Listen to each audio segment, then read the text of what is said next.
Pernah nggak sih Anda lihat laporan keuangan perusahaan yang tebelnya minta ampun, terus kepikiran, ini isinya apaan aja sih? Jangan-jangan ada yang disembunyiin? Nah, hari ini kita bakal pakai topi detektif kita dan coba bongkar rahasia di baliknya. Betul sekali. Di balik semua angka dan tabel yang kelihatannya rumit dan jujur aja, agak ngebosenin itu, seringkali laporan keuangan justru jadi semacam tempat kejadian perkara, alias TKP. Yuk kita selami bareng-bareng. Dan ini bukan cuma soal belajar akuntansi yang bikin pusing ya. Anggap aja ini panduan detektif buat mengungkap trik-trik sulap cerdik yang sengaja dirancang buat mengelabui kita semua, para investor. Ini bukan cuma teori loh, sejarah udah membuktikan. Skandal-skandal legendaris seperti Enron dan WorldCom itu jadi contoh nyata gimana dokumen-dokumen ini bisa jadi topeng buat menyembunyikan penipuan skala raksasa. Kita ambil contoh WorldCom. Mereka ini jago banget sulapnya. Di atas kertas mereka melaporkan keuntungan 10 miliar dolar. Pas dibongkar, ternyata mereka rugi bersih 64 miliar dolar. Kebayang nggak sih perbedaannya? Bener-bener penipuan tingkat dewa. Nah, pertanyaannya kan, gimana sih cara mereka ngelakuin itu? Oke, mari kita bedah trik sulap yang pertama dan yang paling umum, menggelembungkan angka pendapatan. Ada satu trik licik yang namanya bill and hold. Gampangnya gini, perusahaan mencatat sebuah penjualan hari ini, padahal barangnya masih nongkrong di gudang, belum dikirim ke pelanggan. Jadi, di laporan keuangan, pendapatan mereka kelihatan meroket. Padahal ya, itu cuma angka, uangnya belum tentu ada.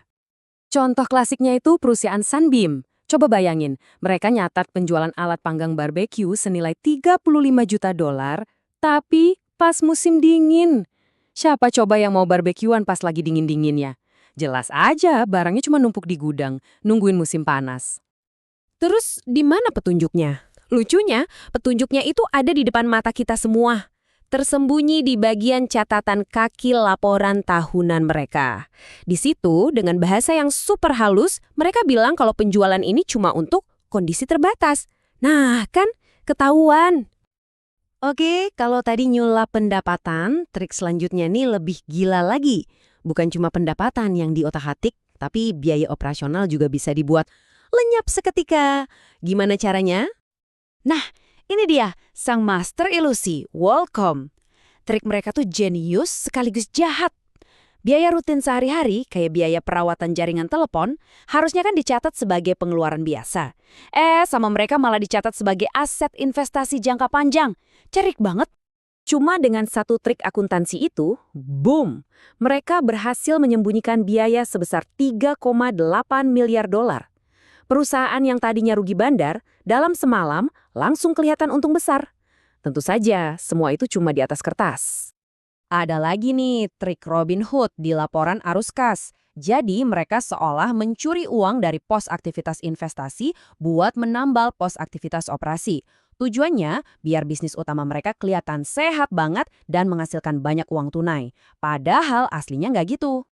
Nah, setiap kejahatan kan pasti ada dalang dan motifnya ya kan? Jadi sekarang kita coba identifikasi siapa sih biasanya para tersangka utama di balik semua penipuan ini dan apa yang bikin mereka nekat. Petunjuknya biasanya ada di beberapa tanda bahaya ini. Coba perhatikan. CEO-nya terlalu berkuasa dan ditakuti nggak? Terus, apa perusahaan ini kelihatannya terobsesi banget buat memenuhi ekspektasi analis Wall Street? Dan coba deh intip skema bonus para eksekutifnya. Kadang-kadang gila-gilaan dan nggak masuk akal. Tapi tanda bahaya yang paling konyol mungkin adalah dewan direksi yang nggak kompeten. Percaya atau nggak, ini beneran terjadi. Mantan bintang football Amerika O.J. Simpson pernah duduk di komite audit sebuah perusahaan media besar. Tugasnya mengawasi keuangan. Ya, Anda nggak salah dengar kok. Oke, sekarang Anda sudah tahu beberapa trik kotor yang biasa mereka pakai. Nah, saatnya kita melengkapi diri kita dengan peralatan detektif buat membongkar semuanya. Toolkit Anda sebenarnya simpel aja. Pertama, selalu curiga sama pendapatan yang kelihatannya terlalu indah untuk jadi kenyataan. Kedua, bandingkan laba sama arus kas real. Aneh kan kalau labanya naik terus tapi uang tunai di kas malah anjlok. Ketiga, jangan pernah, sekali lagi, jangan pernah males baca catatan kaki.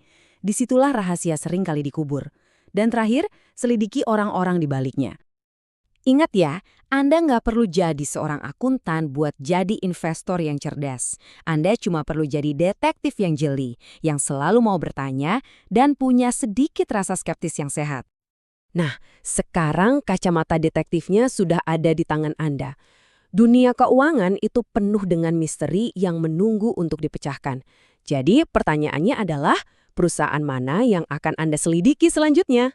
Selamat berburu!